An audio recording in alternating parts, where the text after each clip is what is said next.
tutti quelli che hanno fatto.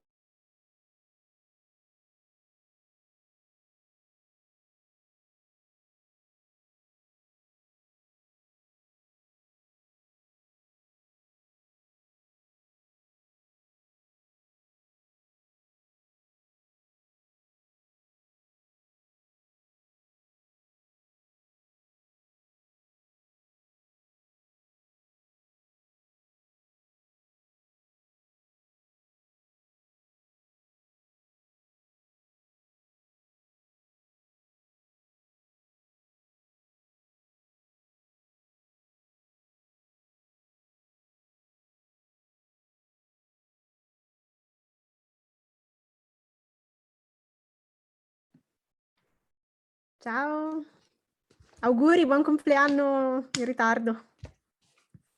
Sei muto?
Eccomi, scusate, ero al telefono con il direttore, ero al telefono con Roberto Morozzo, poi sono arrivati tutti qua, meno quelli che conoscono Howard. Vabbè.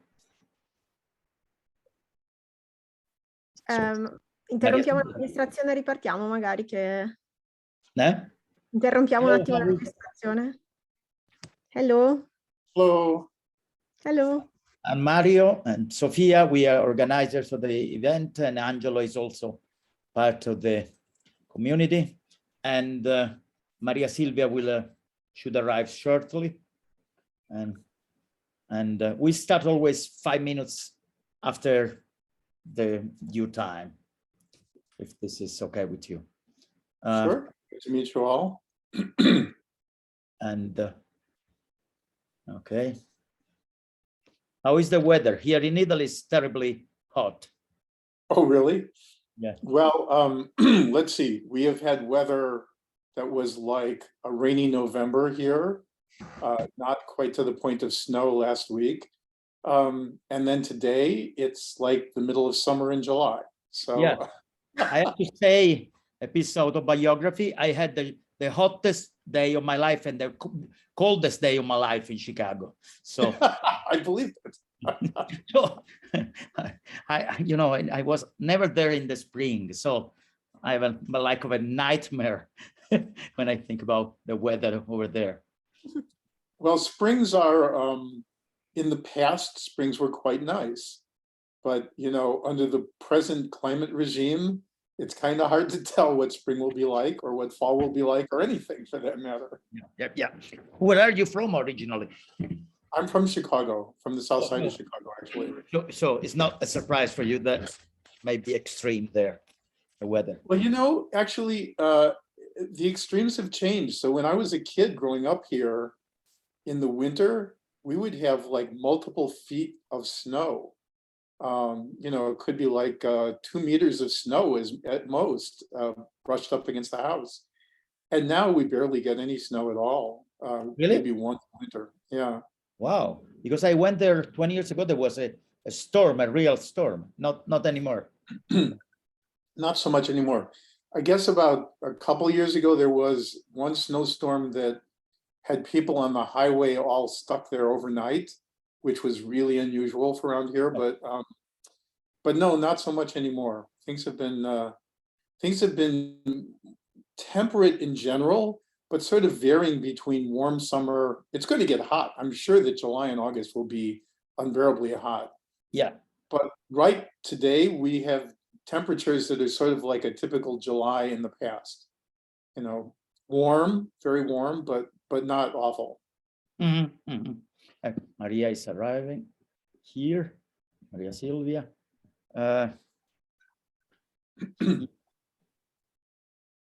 Okay. So are you all in Rome or? No. Sofia and I are in Rome, and it's also Mirko, but Maria, Angelo, and then you'll see Michelle are in Genoa. Hi, Howard. Hi, Maria. Good to meet you. Good to meet you. And also Claudia. Claudia, that was not here yet, is in Rome as well. Maria, is Claudia coming? Maria Silvia? She should be in Poland right now, in Gdańsk. So I'm not sure she's gonna be able to join us. But... Okay.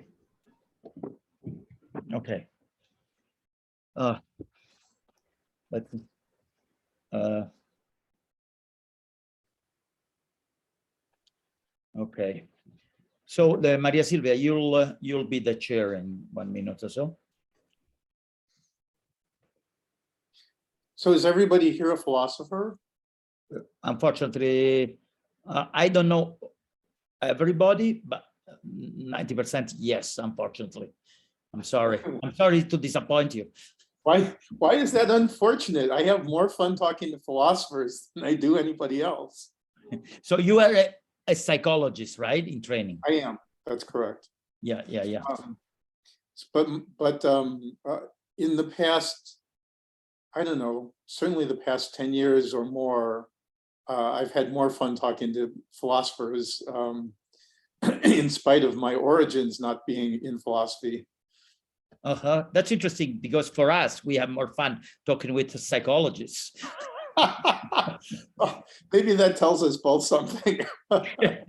Yeah, because also because in Italy, most philosophers do history of philosophy without any connection with contemporary issues or contemporary science. And when you talk about ethics, and it's a problem.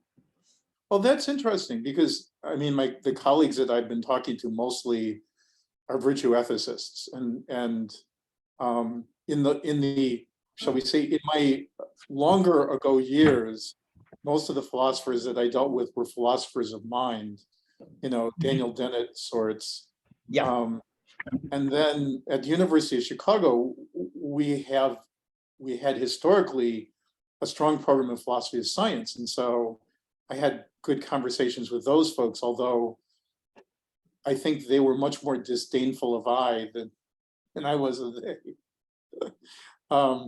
The philosophers of science often have a strong normative perspective on things that people who work in laboratories may not live up to. And then the virtue ethicists I sort of met through the wisdom research that we've been doing, which has been very informative. And a lot of the ones that a lot of people I've talked to, aside from sort of learning about philosophers other than Aristotle, which has been good fun, psychologists, I've been told, never get beyond Aristotle typically. The conversations have actually been quite enlightening because we've both learned from each other nicely. And then I met virtue epistemologists, and that was like a revelation in the sense that they sort of don't care about the science end of things, the ones that I met, but they do like their logic.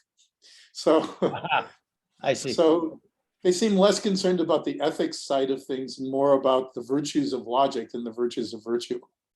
Yeah, that's very interesting. That's very interesting. Okay, Maria Silvia, but what about Michelle? Is Michelle coming? He's in Armenia, but he told me that he's trying to join us depending on the quality of his connection. So I think he's gonna join us probably. But however, I suggest we don't wait for him because Yeah, I have a problem at 6:30. I have to disconnect. I own the connection. I'm very sorry, but I have another meeting. It's like a person who, goes away with a ball when we play. so maybe we can get started in order to, yeah. Okay, so we are really happy to have this meeting of our ongoing seminar on practical wisdom. And we are particularly happy because today we have our Nusbaum, who's professor of psychology at the University of Chicago and the director of the Chicago Center for Practical Wisdom. So he's an expert on practical wisdom, and we'll be so happy to hear his views on practical wisdom, since this has been the topic of our whole seminar this year. So he's published a lot of very important works on the psychology, neurobiology, and comparative biology of language use, and a lot of many other topics. But I don't want to steal his time, and so I'll say, Howard, the floor is yours. We are really happy to hear your views. Thank you, Maria. That's very kind. Should I share my screen to? Sure. Maybe you should be co-host in order to share your screen. If you can do that, that would be great. Yeah. Sophia or Mario maybe should make Howard co. I'm not one of the hosts. I think Mario has to do it. Okay.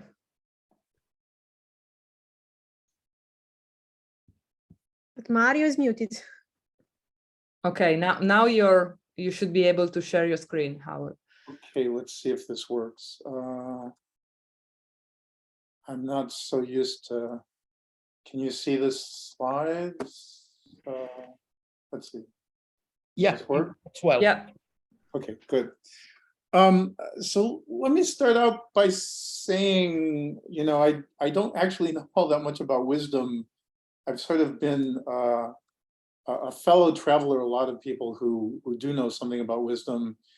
I'm a cognitive psychologist, which sort of puts me out of the game of wise reasoning per se, which usually falls more to perhaps social psychologists or cultural psychologists.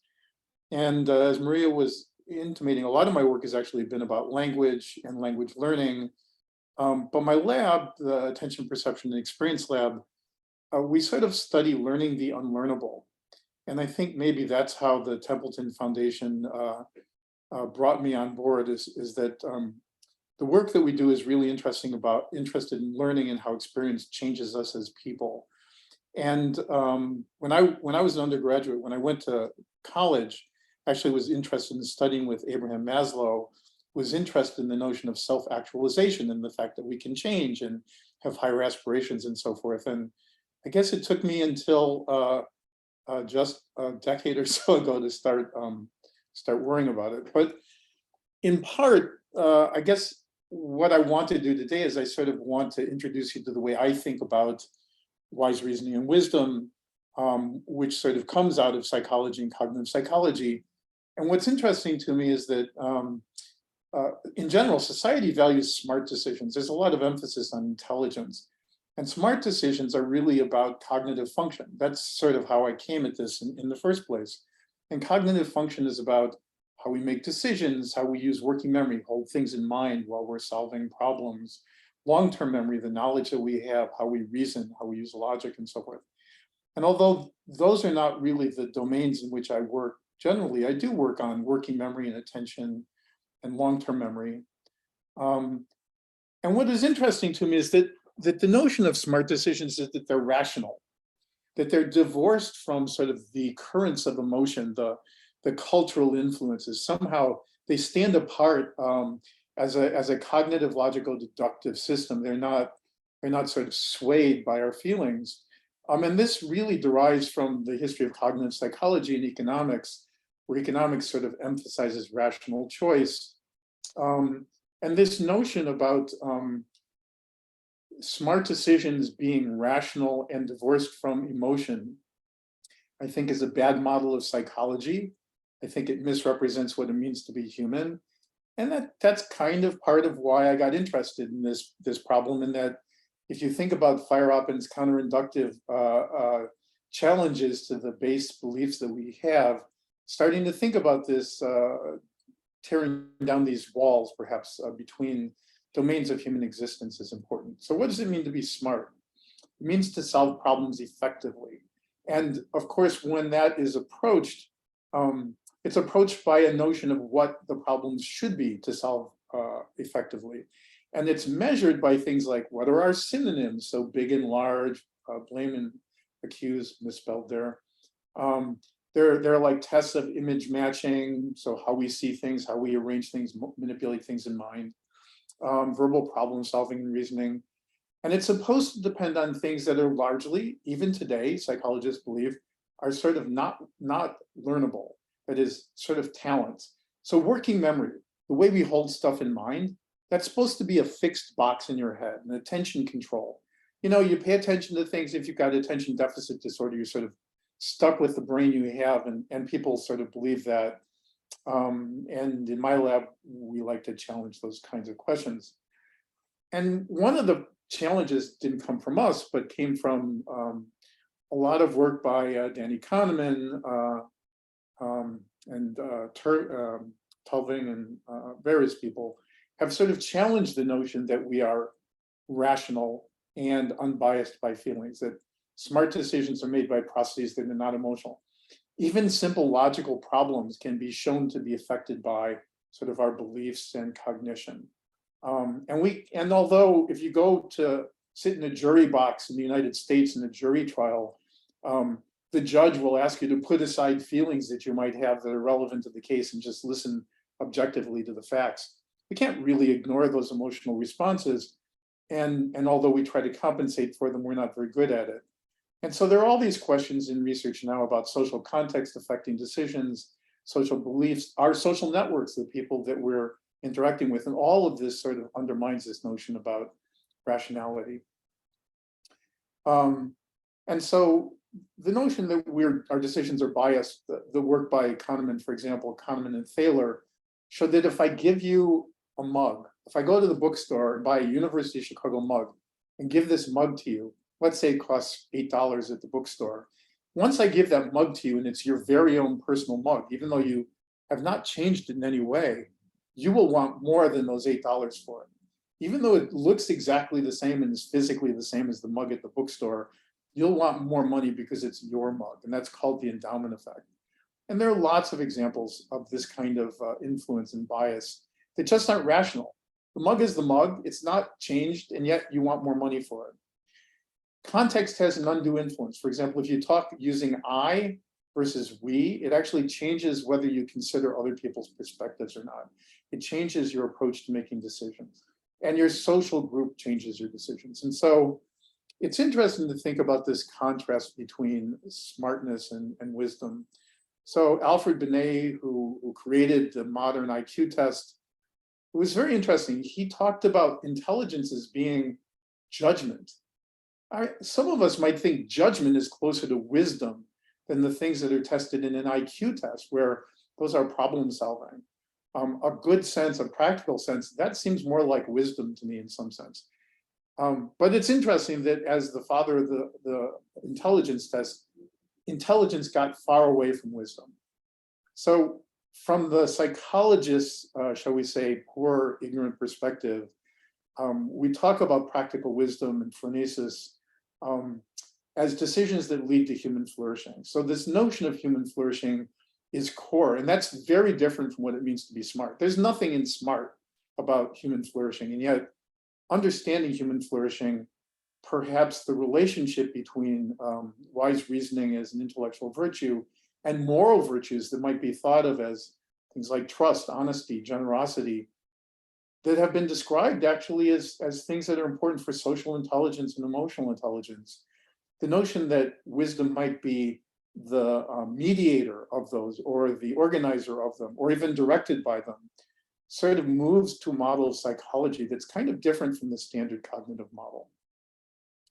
So I always like to have a picture of our favorite icons of wisdom, Yoda from Star Wars and King Solomon. But of course, in the public discourse, wisdom seems like something people might want, but it's unattainable. It's like a magical power or something, a superpower.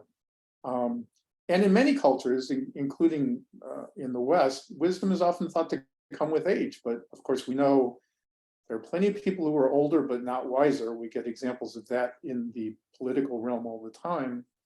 And there are also examples of young people who we might think of as wise. And so a lot of the work that we do is to think about the role of experience. Obviously, experience is confounded with age. People who are older have more experiences, more opportunity to have the right kinds of experiences, whatever those are. But the question is really, can experiences make us wiser? What would those experiences look like? So another issue that we focus on in our center is to really try to move away from the discussion of wisdom to the notion of wise decisions. So the notion of Sophia versus phronesis is an interesting conversation because, frankly, I don't know what Sophia is. I don't know what theoretical wisdom really means. And I've had a lot of conversations about it, and ultimately those conversations are, phronesis is about practical wisdom, and practical wisdom that leads to human flourishing, and that seems like something that at least psychologists can maybe get a handle on. But wisdom also, when we talk about the wise person, we're sort of talking about an aspect of character or personality. What's interesting about the wise decision, it suggests that in the next moment, if you had the right information, the right context, the right attitude, you might make a wiser decision. But in the moment after that, you might not, because you're biased, because you don't think about the right things, because the context has changed, your goals have changed. And so focusing on wise decisions on a particular choice we make seems like a good model for thinking about practical wisdom, practical decision making, and how the moral virtues might feed into that particular decision at some point in time. I guess one of these issues is that for us as psychologists, we want to think about this not as a characteristic trait, the wise person, but as a kind of ability or skill, something that could be developed. If I gave you the right information, could you be a little wiser? If I gave you the right experience, could you be a little wiser? And of course, wise decisions, we can measure the behavior for a decision, but it's a little bit hard to necessarily measure the character of a person, even though personality psychologists like to do this all the time. So one way that we've talked about smart versus wise decisions is to say that smart decisions optimize on very specific single dimensions. Like a smart decision is about more money or optimizing your money or optimizing time, becoming efficient.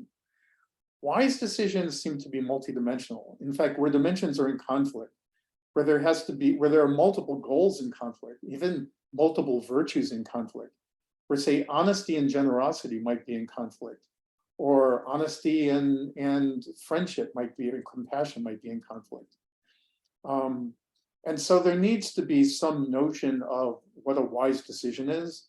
And we've sort of thought, well, the way that we think about wise decisions is they seem to come to the fore in times of uncertainty, when there's ambiguity, when there's risk, when there's a lot of unknown elements where you have to balance short and long-term considerations where people are affected. And that they have to satisfy across dimensions. That is, they're not going to optimize on a single dimension, but try to figure out a way in which to satisfy multiple dimensions. And they probably use creativity, insight, reflection, perseverance, and critically take into account perspective of others. So I was involved, I ran a project from 2007 to 2011 funded by the Templeton Foundation called the Defining Wisdom Project. And we gave away money to 21 untenured faculty in various places who studied classics, history, economics, psychology, computer science, a bunch of different things. And the idea was to try to think about what wisdom really is. And although we were told initially that we didn't actually need to have a definition of wisdom, at the very end, the Templeton Foundation said, we need a definition. So we basically locked ourselves in a room and sort of arm wrestled and came up with a notion that at the vernacular level, we distinguish wisdom. We have a kind of sense of what it means to be intelligent or clever, what knowledge is, what expertise is. And wisdom seems different from those things, just seems intuitively different. And that there's a notion that wisdom requires moral grounding. Now, I should always caveat that now. Christian Christensen has published a couple of papers about theories of morality and recently a paper on phonesis. And he makes a strong argument that one needs a clear theory of moral virtues in the person in order to have a theory of wisdom. But I think for our working definition back in 2011, we just had a sense that wisdom has to mediate amongst moral virtues, but we didn't have a strong sense of how that took place and weren't going to legislate it. And that wisdom actually could be seen in an individual or even in a collective. That is, there could be something like institutional wisdom. And I think that's an interesting concept and something we can talk about if we have time. And that wisdom actually integrates cognitive, affective, and social considerations. But that integration is not necessarily homogeneous. That is, you might be able to study the separate parts to try to understand how one makes a wiser decision. So one of the things that we talk about is that what society calls wisdom and what scientists might want to study as wisdom, or what philosophers might want to consider normatively about as wisdom, it might be different things. So if you look at where society calls out wisdom, probably there's no wisdom when the stakes are low. There has to be some risk. There's got to be some uncertainty. If it's a sure thing, you don't need wisdom. If there's a bad outcome, that is, you engage in a thoughtful, reflective, perspective-taking, balanced, analytic approach, and you're wrong, the newspaper will never call that a wise decision. Things that are obvious are not wise. Things that are simple are not wise. If it's self-serving, it's not wise, and that's debatable, especially in the context of human flourishing. And that people who just focus on the short term are probably not going to be viewed as wise. But again, that's sort of like societal conditions for considering wisdom. When we think about a psychological science of wisdom, the outcome doesn't really matter. We think about a process. What is the mental process that people go through? So Paul Baltus, who was a studied geriatric psychology at the Max Planck in Berlin, talked about wisdom as a kind of expertise, a kind of social expertise, if you will. Monica Ardelt, who's a sociologist in Florida, talks about it as an integrative of cognitive, reflective, and affective characteristics. Sternberg talks about a balance theory, that you balance person, task, and situation. These are all different theories of wisdom. And in fact, they overlap a lot to some degree, but they have differences. And the differences are probably important in the sense that different proponents of these theories just come at it from a different perspective and have different kinds of considerations, but one needs to worry about any particular theory.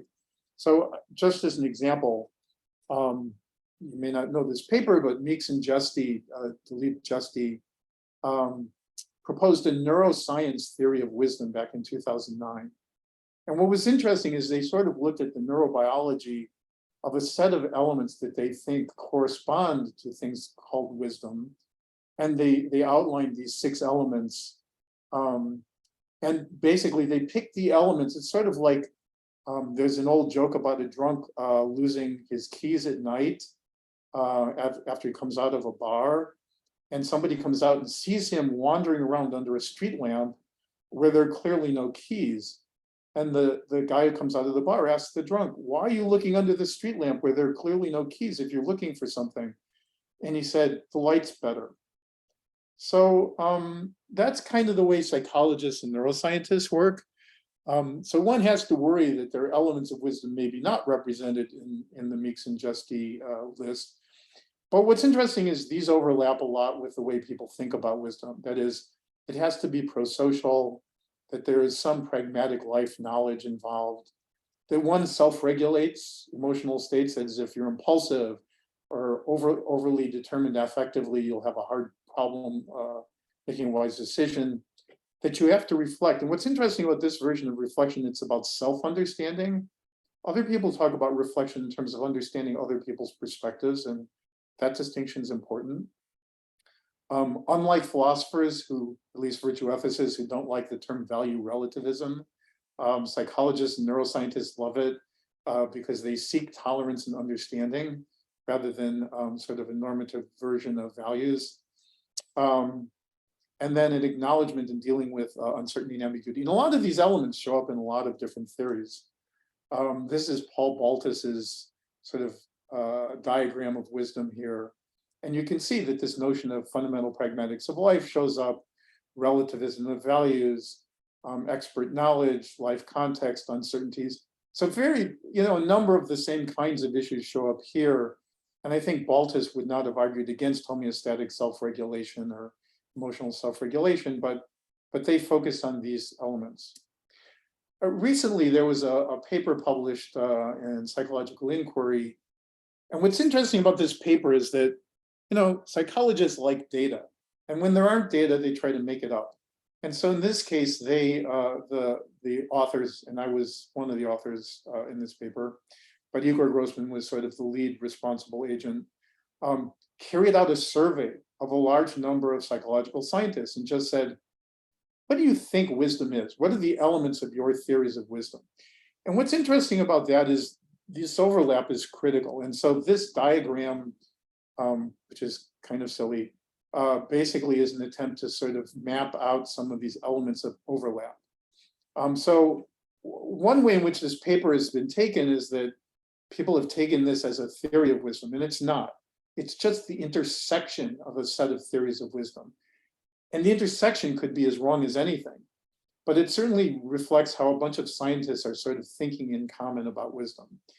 This notion of perspectival metacognition, which is different than perspectival and then self-reflection. It's about balancing viewpoints. It's epistemic humility, which was a Socratic definition of wisdom. Epistemic humility, knowing what you know and knowing what you don't know, having some sense of the limits of your own knowledge, adapting to context, taking into account multiple perspectives. Those are the elements that are thought of as perspectival metacognition. But it is in the context of different cultures and values for those cultures. And this term, moral aspirations, is the notion of wisdom is sort of directed at an issue of moral evaluation, that is thinking about moral outcomes.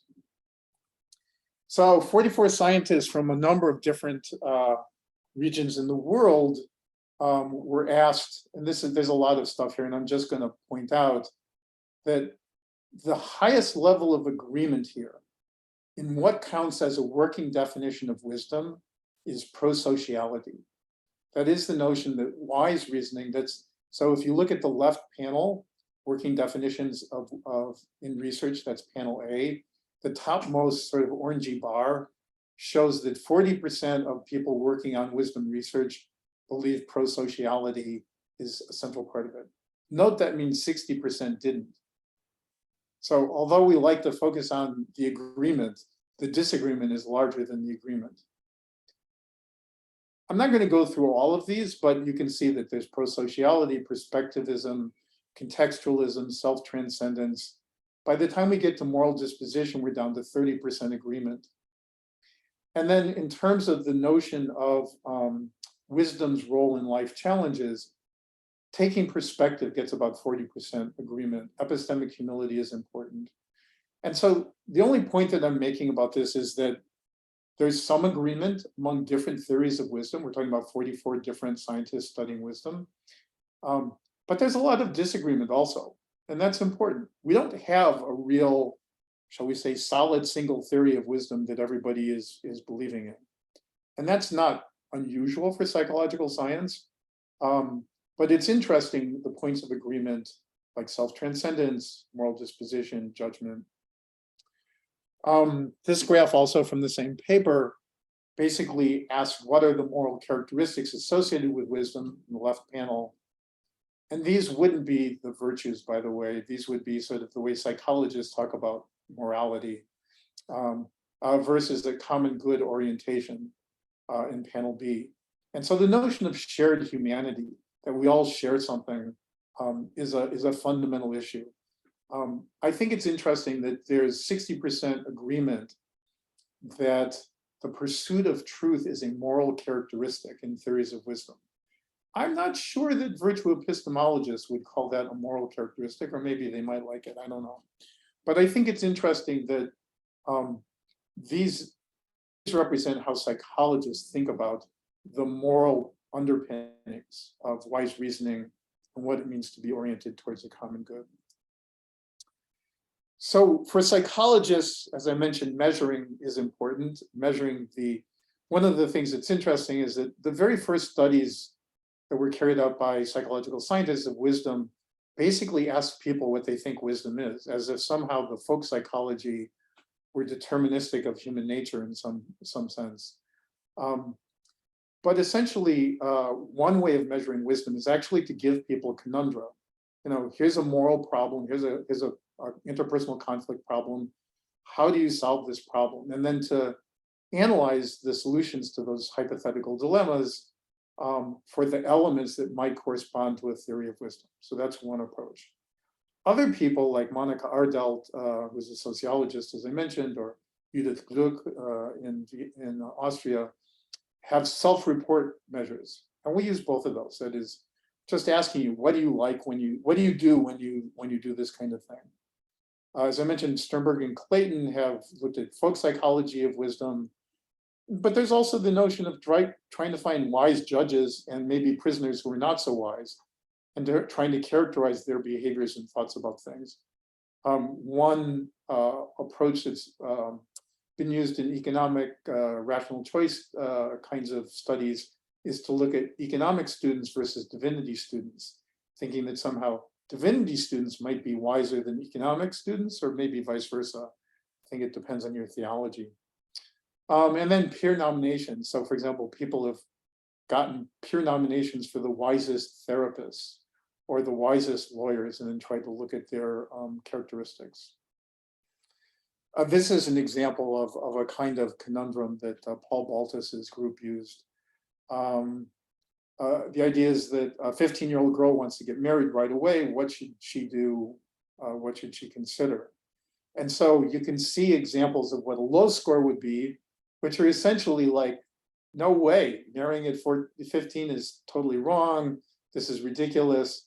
Basically just a condemnation of the idea without consideration of what the question is really about. And the high score is really asking questions. It's a kind of a lesson in epistemic humility, if you will. Like, is this person from a culture where 15-year-old girls always get married? Or is she from a different culture but has a terminal illness? You know, what is the basis for this unusual situation? And so what's interesting is I met with a group of people representing the intelligence agencies of the United States. There are 17 intelligence agencies, which, you know, in the government might seem like an oxymoron, but that, you know, the spies and the people who do intelligence, and almost all of them recognize that there's a fundamental problem of cultural differences and not knowing how and when to ask questions. That is, epistemic humility is the #1 problem that people associated with the intelligence agencies tasked with trying to improve their performance thought about, which I find interesting. So these are questions from Monica Ardelt's three-dimensional wisdom scale, so you can see what is asked of someone subjectively. So for example, when people say things go wrong for me by no fault of my own, that's not a wise answer. Saying yes to that is not a wise answer. I always try to look at all sides of a problem. If you rate that highly as something you do, that would be a wise answer. And so Ardelt talks about a reflective dimension, which is sort of a perspective on your own self-understanding, an affective dimension, which has to do with your affective responses and empathy, and a cognitive dimension, which is interesting. It's kind of your interest in cognizing about things. It doesn't make you smart, but sort of where you should think about things in a certain kind of way. So one of the things that people have talked about is that we can think about these as maybe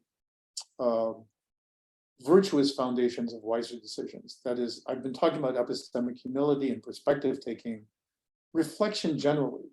That is, taking a moment and trying to think analytically and critically about your choices, about your options, about things you wouldn't normally consider, a counterfactual kind of reasoning, curiosity and perseverance, willingness to engage in intellectual struggle.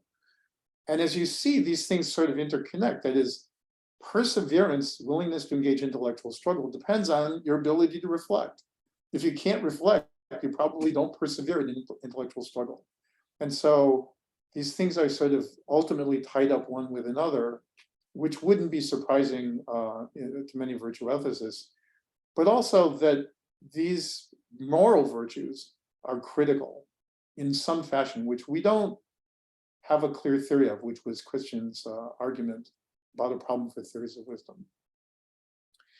So I mentioned the notion of emotional intelligence. Emotional intelligence is interesting because it is a proposed theory that tries to break down the wall between cognizing, reasoning, and emotional states.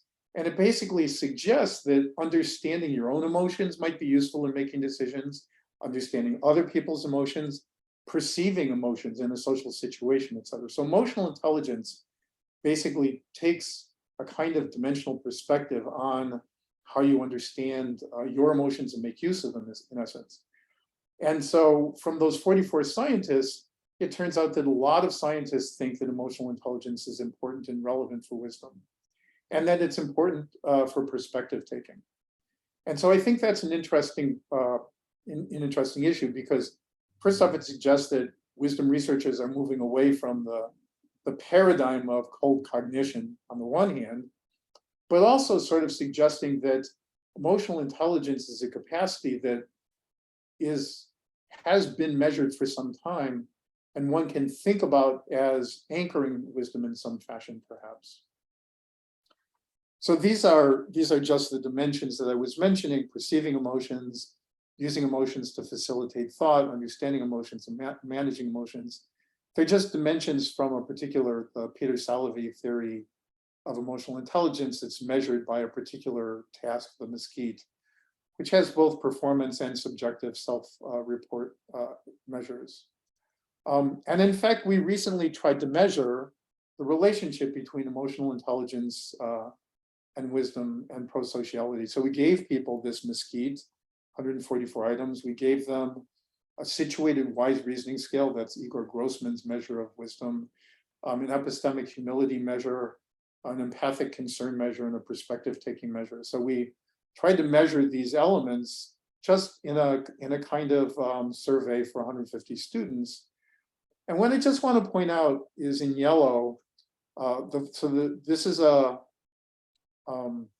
a table that basically shows in column 1 the mean score, standard deviation, the age, correlation, but then emotional intelligence, managing emotions, empathic concern, EC, epistemic humility, EH, perspective taking, and wisdom. And what you'll see is that in yellow, there are significant correlations between the measure of wisdom, managing emotions, empathic concern, epistemic humility, and perspective taking.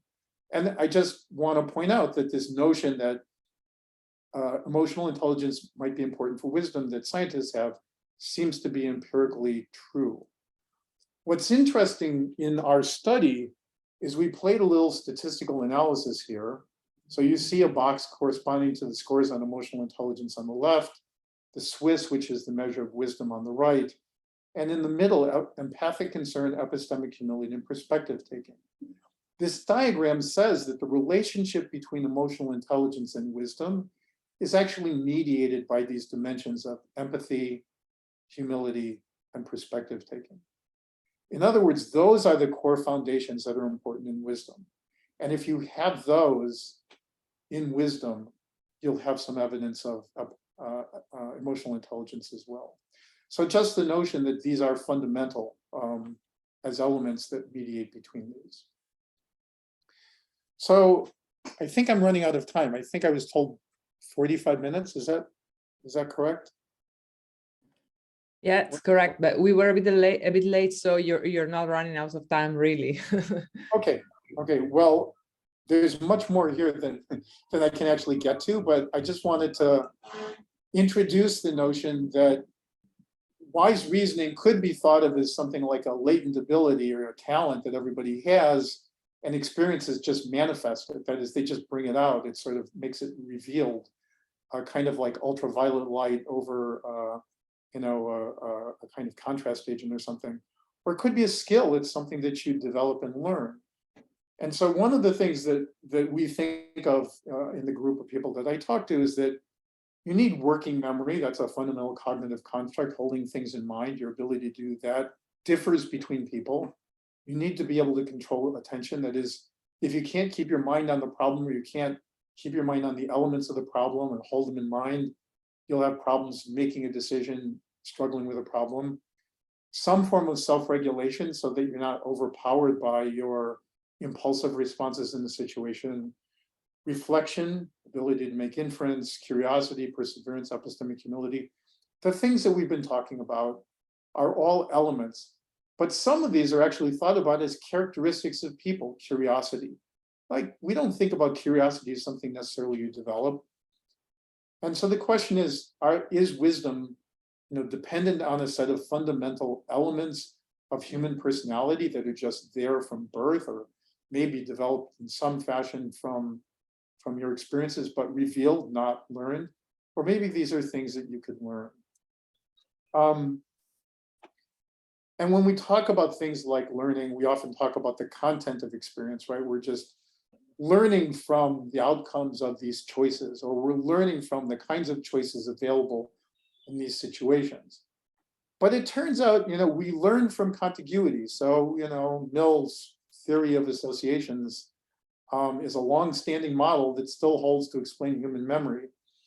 And the contiguity of association between the kinds of choices we have, the situation and the outcome, it gives us a basis for learning, and the affective consequences of our choices as well, which inhere in that. So for example, Valerie Tiberius in The Reflective Life, her book about wise reasoning as a virtue ethicist, she argues that we do learn from our experiences, that we use our anticipation of what's going to happen as a prediction of an outcome, and then the actual outcome is reinforcing, so we know what to do in the next time, what not to do in the next time.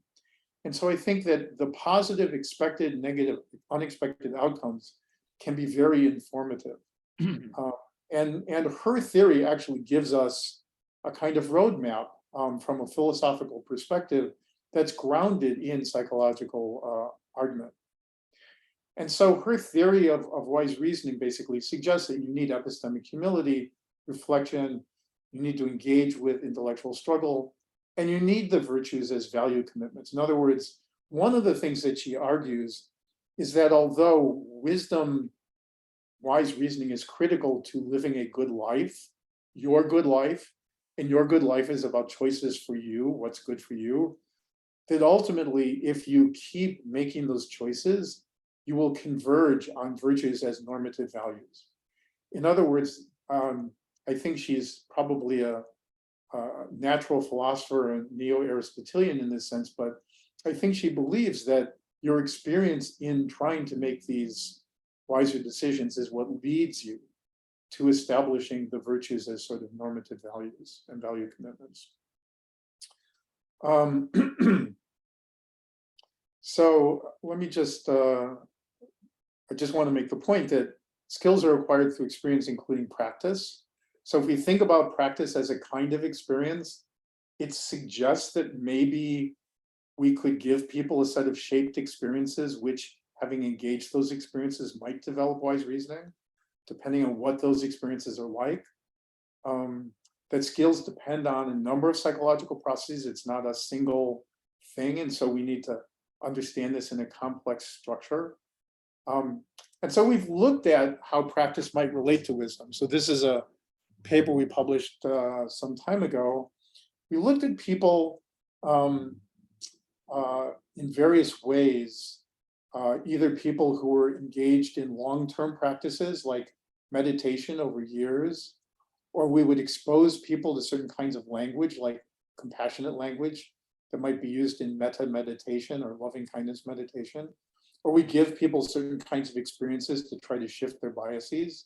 And in looking at these kinds of things, we try to understand, can we intervene by providing a set of experiences or studying a set of experiences in relation to changes or structure of wisdom.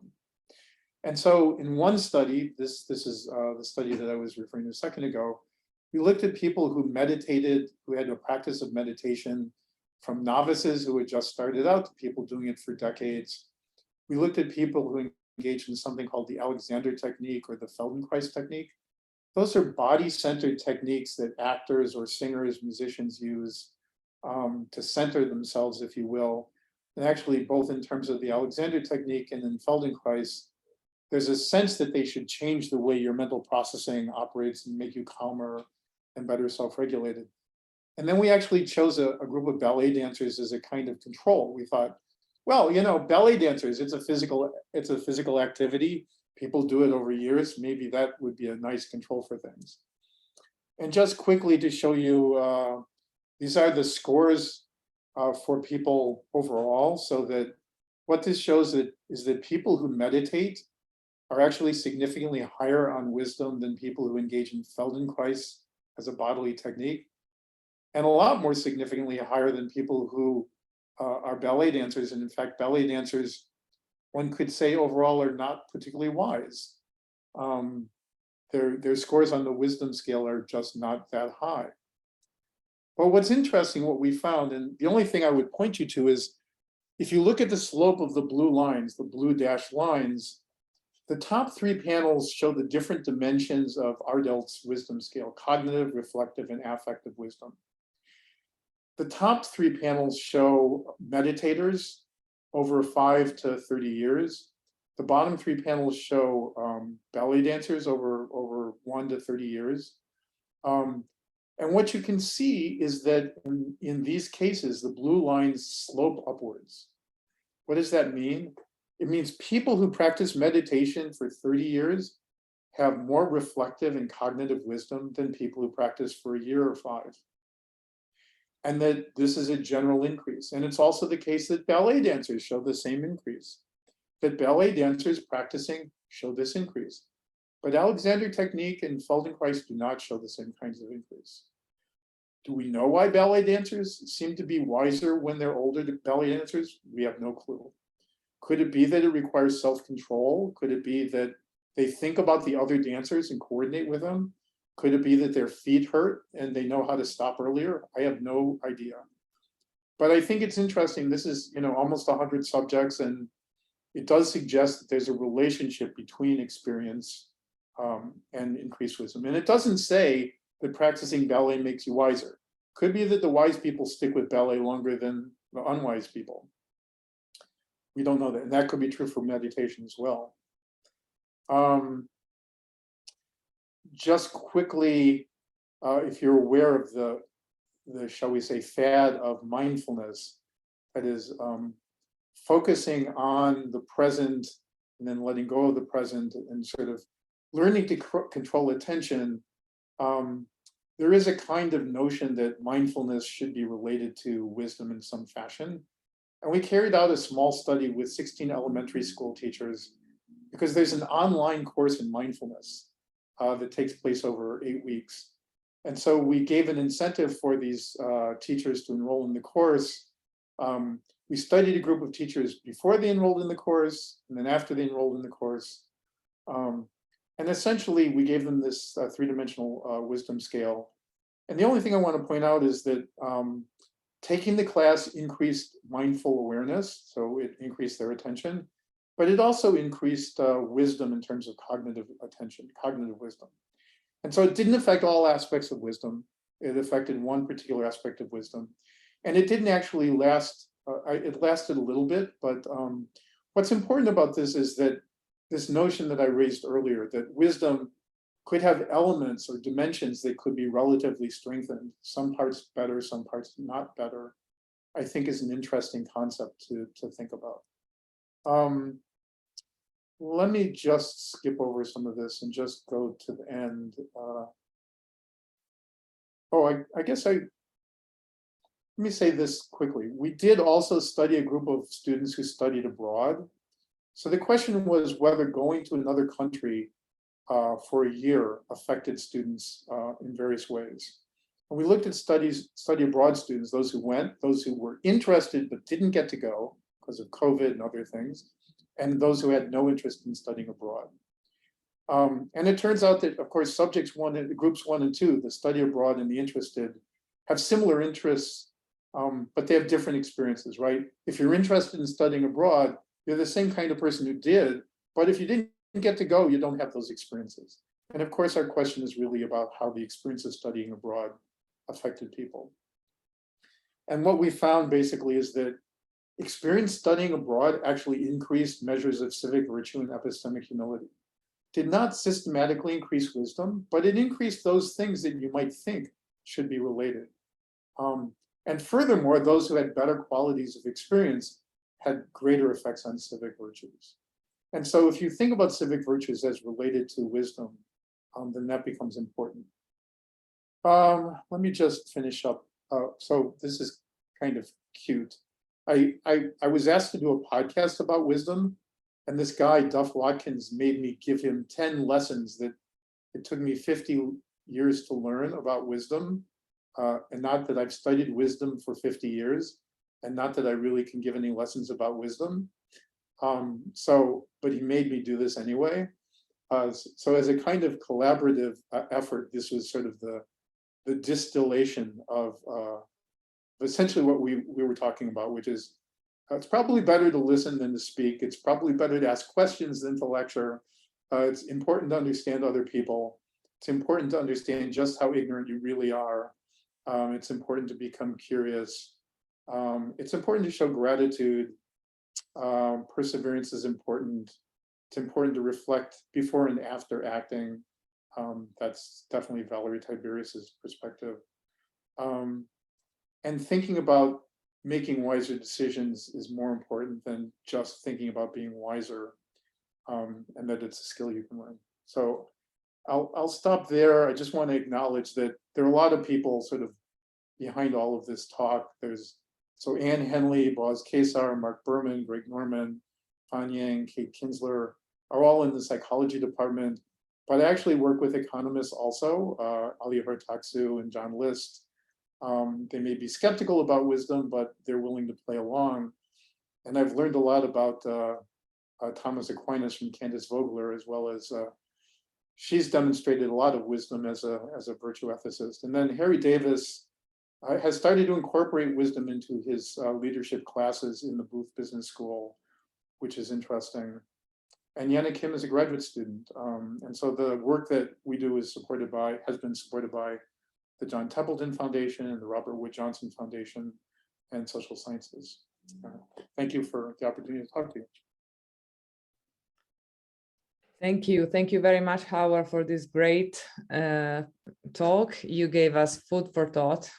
So I'm pretty sure there will be many questions. I'll have some myself, but let's open the Q&A and see who's the first. Okay, I have Mario and Sophia. Mario.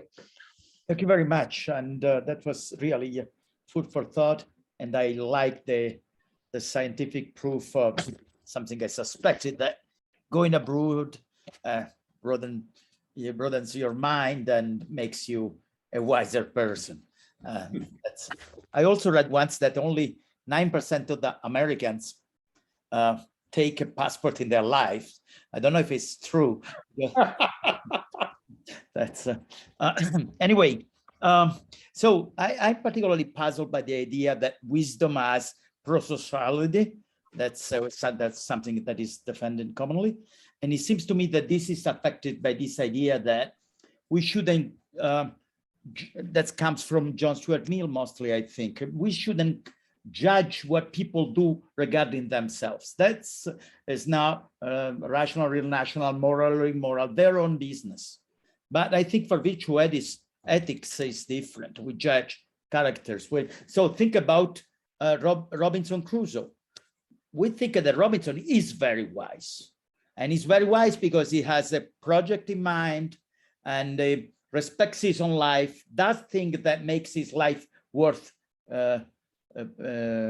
living. And so I think really that, and it's not that people could say, okay, but we say prosociality is the main, but there can be other things. No, I think that Robinson is really a wise person that does wise things. So we should understand what is common to him and the other people. And I think that's proof that prosociality may be important, but it's not fundamental. That's my remark. I don't know what you think.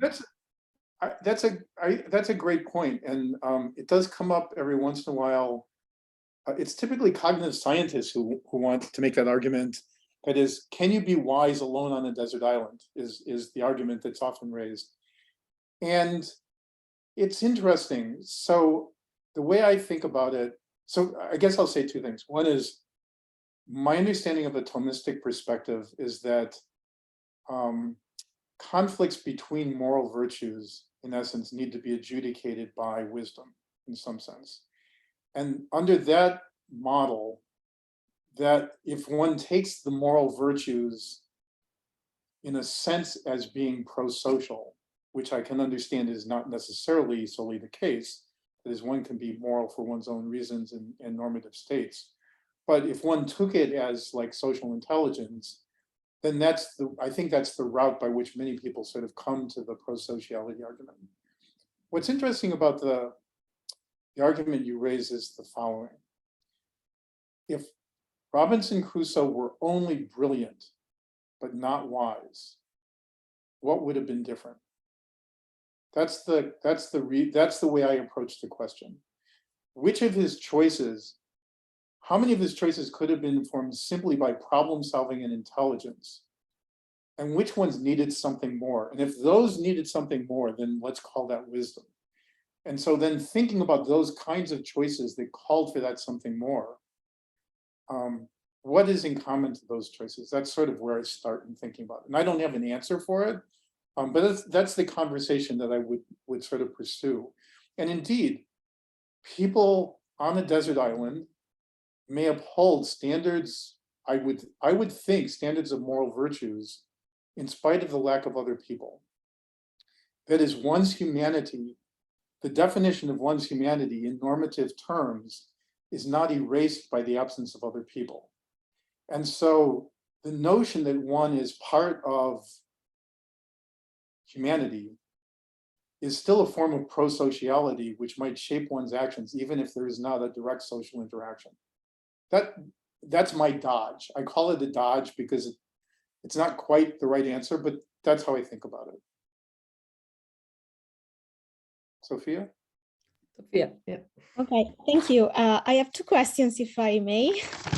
So the first one is about the way in which you classify scores of wisdom. So it's about the definition of wisdom in the end. And I was struck in particular by the Berlin wisdom task that you mentioned and the difference between the low score and the high score in the story of the girl. And it seemed to me that the low score and the high score are associated respectively with different political orientation about what is right and wrong in life, etc. So I was wondering whether the definition, the very same definition of wisdom, is somehow biased towards one political orientation. and whether some kind of contents or values about what life should be enter this kind of definition in a subterranean way. So this would be the first question. And the second one concerned the difference between making wise decisions and making smart decisions.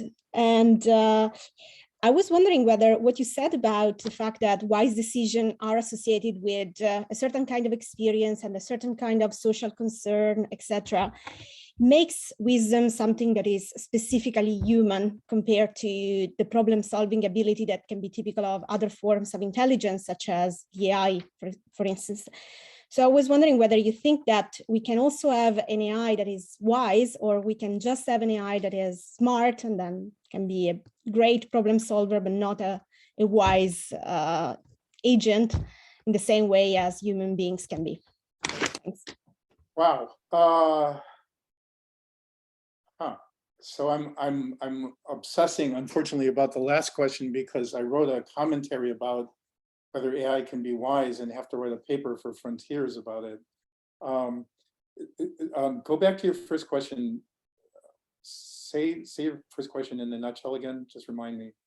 So if there is some kind of political way of yes. seeing the two. Got it. So I think that's a really interesting question, and I don't have a really smart answer. So John Haidt, if you know John Haidt's research as a psychologist, John Haidt's answer would be yes, there probably is, but he wouldn't call it wisdom. He would probably call it neoliberal progressivism under a certain kind of guise. Now, what's interesting about that? We ran a study of like 1,500 people online and surveyed people on wisdom using the Ardelt measures, surveyed people using something called need for closure. That is, people who really want to get like a solution to something, they don't like uncertainty. And in fact, it's typically inversely related to tolerance of uncertainty. And we had political conservatism among a number of other measures. We had a bunch of measures. And it turns out that epistemic humility is positively correlated with wisdom, no surprise there. Measure of empathy is positively correlated with wisdom, no surprise there. Tolerance of uncertainty is positively correlated. Need for closure is negatively correlated. That is, you can sort of tolerate some uncertainty in your life if you're higher on the wisdom scale. And conservatism was negatively correlated with wisdom. So political conservatism was negatively correlated. Now, what does that really mean? Well, yeah, I think there's a confluence here between sort of, things like Haidt's personal purity. Some of those elements become much more important in general reasoning for some people than for other people. And some of those elements may well directly relate to things like wise reasoning. For example, tolerating other people's values, or at least being able to take the perspective of other people's values. So I don't know, I wouldn't try to think about what other kinds of perspectives are like, but I can tell you that some people are sort of thinking that moral virtues of certain kinds, from a natural philosophical perspective, are intrinsic to what it means to be human. And therefore, those should be sort of the guiding lights. And they would, for wisdom. And so they would argue that that's why wisdom is sort of morally grounded in some sense. That is, wisdom, that there's an integrality of the virtues, the intellectual and moral virtues. How that plays out in terms of the Berlin paradigm is another story. And that's also true. I mean, every measure is fraught with the biases of the culture from which it emerges. So for example, in one of Igor Grossman's little scenarios, he has your best friend having an affair with, another friend or something like that, or with your lover, I guess that's it. The best friend has an affair with your lover and you catch them, and so how do you address this? And clearly there are two issues here. One, how do you answer that question on a piece of paper? And then what do people really do? And so there's a psychologist, David Buss, who sort of claimed a very strong, Trivers-like motivation for people. That of course, when you catch your lover in bed with your best friend, you shoot both of them. That's what people do. And that's what people in Texas answer on a survey. But it turns out if you look at what people actually do, mostly they ask for forgiveness when they discover this event, or they start crying, or they try to make amends as if they were the party who did the wrong thing. Different cultures obviously have different kinds of face values that they want to sort of maintain. And so I think the measures are at risk more than the theories. Some of the theories are not as, I think the issue of value relativism is the thing that's most problematic in respect of height, type, political orientations, if that makes sense. In terms of the AI question, what I wrote in my commentary was essentially what your pressy in the question said, which is that artificial intelligence does not have qualia. So absent salient qualia of affective states that can guide prospectively the outcomes of choices for other people, like if I'm going to choose something that's going to hurt you, do I feel it as if it's going to hurt you? Valerie Tiberius says you would need that for wisdom. You need to feel what the consequences of your choices are for other people. You need to feel what the consequences of your choices are for you. That's the kind of thing that actually guides the strength of your choices. And if you can't feel it, then you're not going to have wisdom. That's what she would argue. So if you took that theory to heart, then until you solve the qualia problem for AI, you're not going to have wisdom. In the thing that I'm working on now, I basically, one of the things I sort of suggested is, well, you could partner with somebody. You could have the AI partner with a person who would inform the AI about the qualia. In other words, I would be your AI program's natural informant and say, if you do this, it'll feel this way. If you do that, it'll feel that way. And if you build up sort of epistemic structures that correspond in a kind of Nagel mind of the bat kind of theory of information of affective states, that could possibly guide something like wise reasoning. There will be cases where we'll make errors, certainly, but of course we make errors too. So would the probability of those errors be different? I don't know. I think they would be different kinds of errors, but that's what I'm guessing anyway. Thanks. Thanks. So I don't see any other hands by now, so I'll take advantage to make my own questions, if I may. Ah, no, sorry, Mirko, was that no, hand? if I may, if I Yeah, would of just course. jump in quickly, thank you. Of course. Now, just this interesting answer on Sophia's comment on AI just came to my mind. Of course, if there might be a different conceptualization of wisdom when not related to human beings. So what I have in mind, for instance, is many have been wondering how would AI or could AI help us with the environmental issue?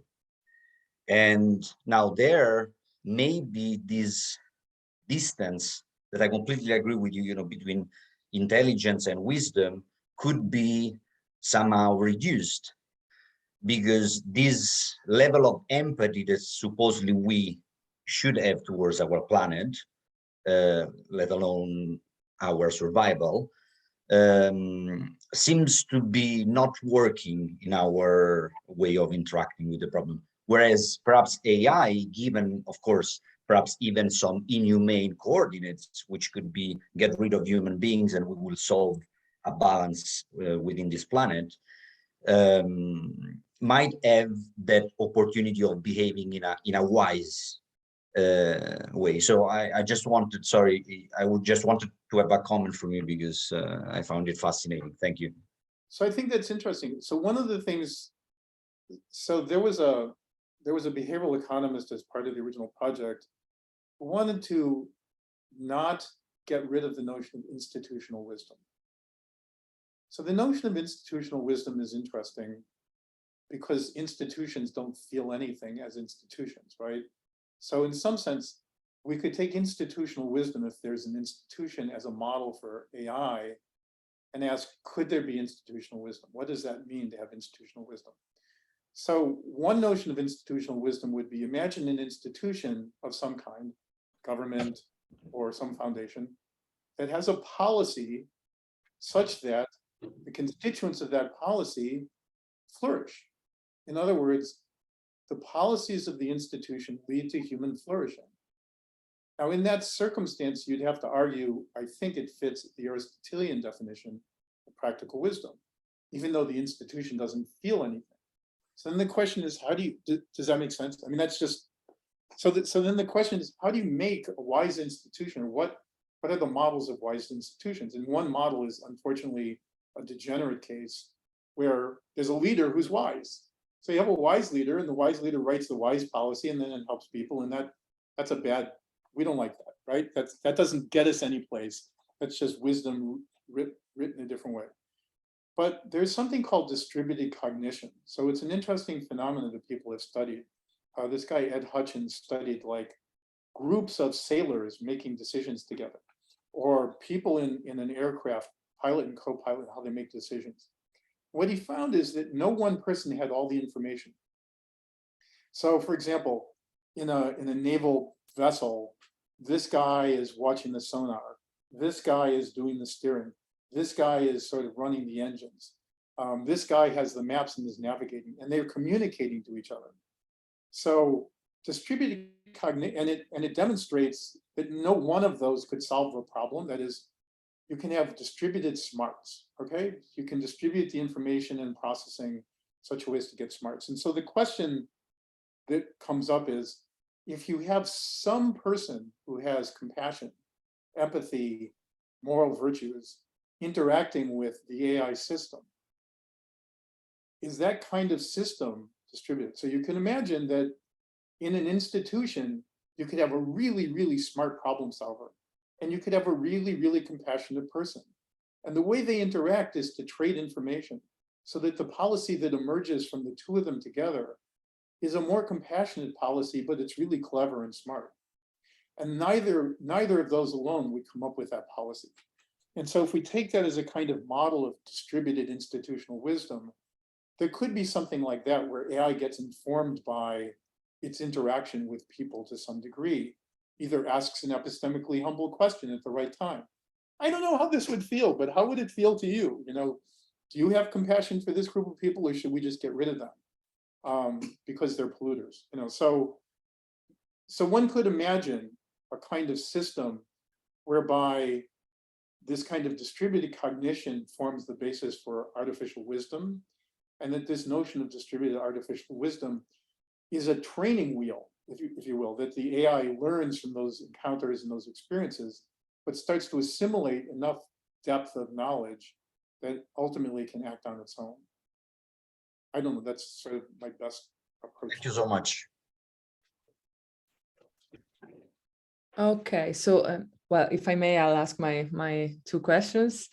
Well, first, thank you so much. It was really fascinating. I have mainly, let's say, two questions. The first one is that it strikes me that the main components of practical wisdom you identified, I mean, many of them relate more to what philosophers would call the epistemic character rather than the moral character, which is nice. I mean, I tend to agree with that, but it's not that common within philosophical debate or among virtue theorists to, let's say, conflate the epistemic and the moral character. And so, I mean, I was very fascinated by the fact that it seems that at least three of the main components of practical wisdom relate to the epistemic side of the story. So epistemic humility, reflection, and curiosity. So I'm very sympathetic to that. And I think we shouldn't worry too much about some kind of moral imperialism, so that if we conflate the traits of character, then we end up with, I don't know, some kind of hyper moralization or whatever. But my question would be the common feature among these three epistemic traits seems to be some kind of openness, let's say, to revision, some kind of pointing to the fact that practical wisdom is mostly, if I'm right, the virtue of being, let's say, I don't want to say an unstable virtue, but the virtue of being changed by facts, by evidence, by situations, rather than, you know, the virtue of being very much stable in your character. So, and this is, I don't know if you agree, but this is something I'd like to explore, because it seems to me that, for example, if you conceive of practical wisdom in these terms, we have a potential for making it some kind of transformative virtue. For example, we can make sense of why we change our values somehow. And when it's required, we can embrace new values and, let's say, abandon inadequate or different or past values. So that would be my first question. And the second relates to some kind of debate that is going on among some virtue ethicists, including Mario and myself. There seems to be, according to some, one virtue too many, let's say, meaning that there's someone saying, well, practical wisdom is a very useful label, but in fact, it is a sum of different traits. So we give to this whole bunch of traits a name, but it's just for, you know, for the sake of brevity, as a shortcut or whatever. So why do we need to assign, let's say, psychological or ontological status to something which is simply the sum of other stuff? While others say, including Mario and myself, say, no, the point is that we should assign priority to that very complex construct and forget the language of cultivating like thousands of specific single traits as if they were separate, genuinely separate traits that you could cultivate independently from one another. So I'd love to know what's your, you know, your intuition about this possible tension. So I'm always mindful of the fact that we like to simplify things in the abstract in a certain kind of way. So for example, is honesty one thing? I mean, if we take honesty as a moral virtue, is it really one thing? Context independent, fixed in individuals, no variation whatsoever. An honest person never tells white lies. An honest person, blah, blah, blah. Or, you know, if we take a kind of Aristotelian middle ground, if you will, you know, it becomes a more complex thing. Honesty is itself a complex thing. Gratitude is a complex thing. So there's a book by Janice Kaplan called The Gratitude Diaries, which I thought was kind of, I mean, it's an amusing book.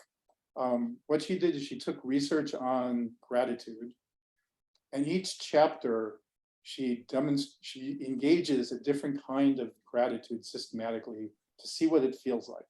What is it like to be interpersonally demonstrating gratitude? What is it like to have gratitude for something you do yourself, etc.? And every time she does it, she's clearly doing something different in those different forms of gratitude, but she's also clearly demonstrating human flourishing with each of those elements. But the skills involved are quite different, because some are self-effacing. I won't use the word humility in this circumstance, but some, you know, involve maybe accepting wrongdoing for something you don't think was really wrong. Some, you know, there's a bunch of complexities there. And so gratitude itself, even though we talk about it as a thing, is complex. So, I take the point in the following way. It used to be thought that certain forms of logical problems are solved and can be dealt with in the abstract form of, you know, if you take A not B, how do you test for the truth of A not B, for example?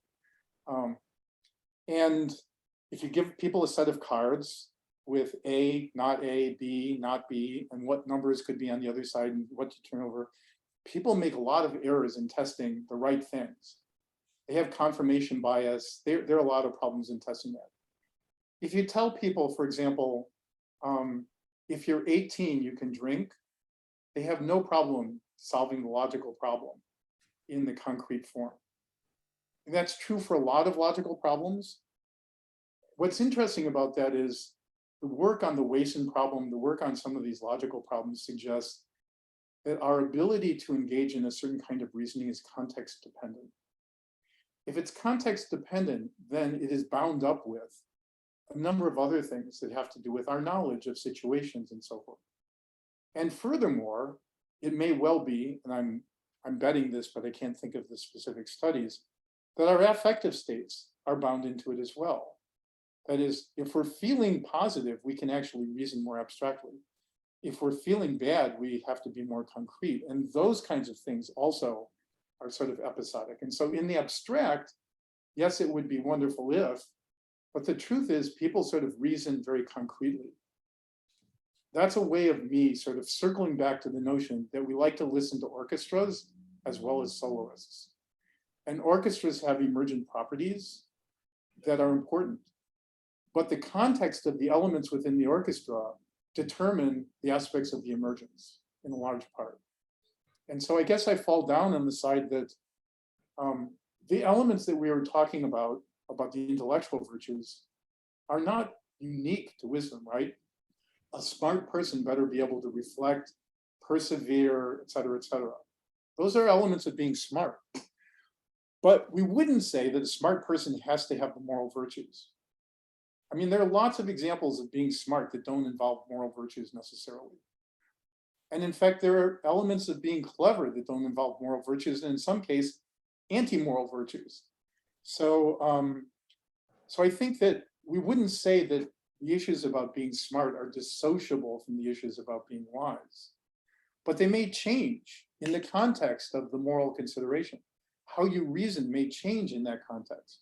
And I think there's reasonable evidence about that. So for, Nancy Snow and I had a little debate once. She's a virtue ethicist at Oklahoma right now. And she argued that there could be evil wisdom.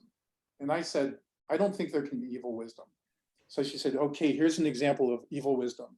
There's a woman who's wise and her son dies in an accident that makes her bitter, but she's still wise. And therefore, there's evil wisdom because now she's bitter and so she turns her wisdom to evil ends. And I said, I don't think she reasons the same way when she's bitter as when she feels content in her life.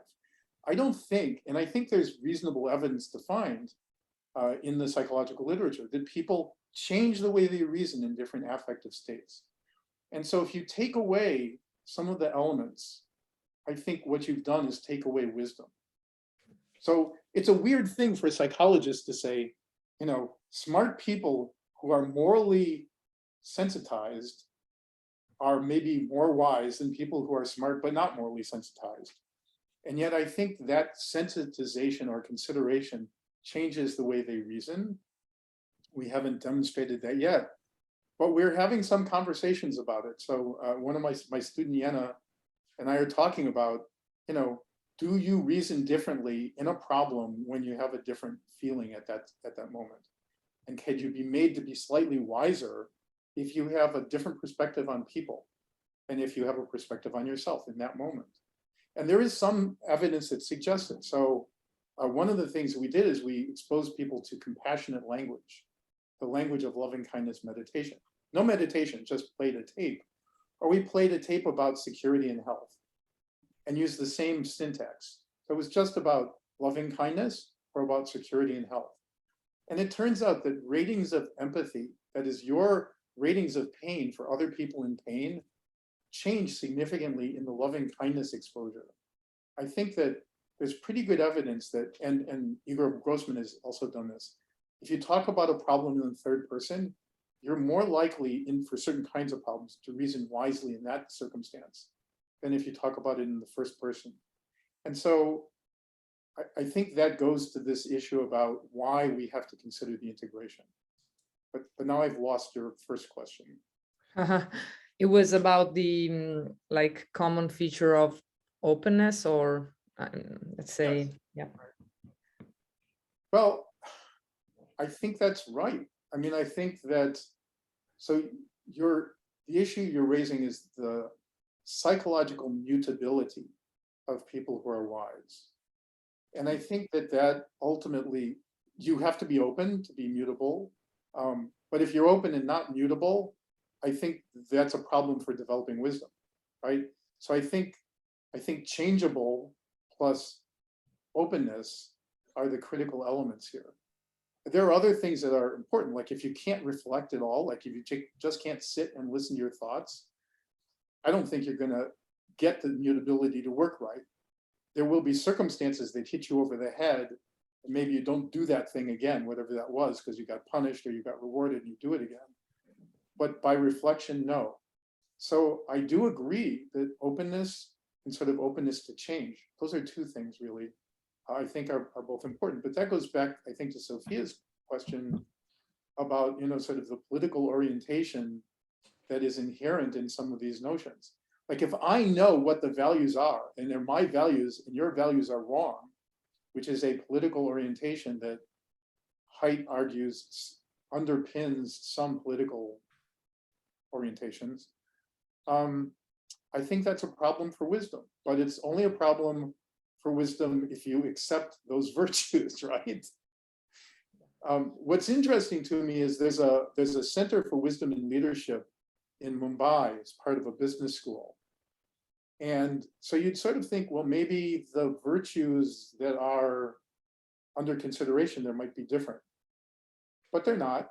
I mean, what's interesting to me is the 44 scientists came from Asia. I mean, they're all sort of Western educated scientists. They're scientists. That's a political orientation to begin with in some sense. I mean, a sort of cultural orientation. But they all sort of agree that this notion of epistemic humility is important. Knowing that you don't know stuff, which means you have to be open to it, as opposed to the first answer, which is sort of like, it's wrong to do this. Like, if I say it's wrong to do this and there's no circumstances under which it could be right, are there circumstances where that's going to be wise? Probably so. But are those going to be the most circumstances? Probably not, I think. Thank you. Thank you so much.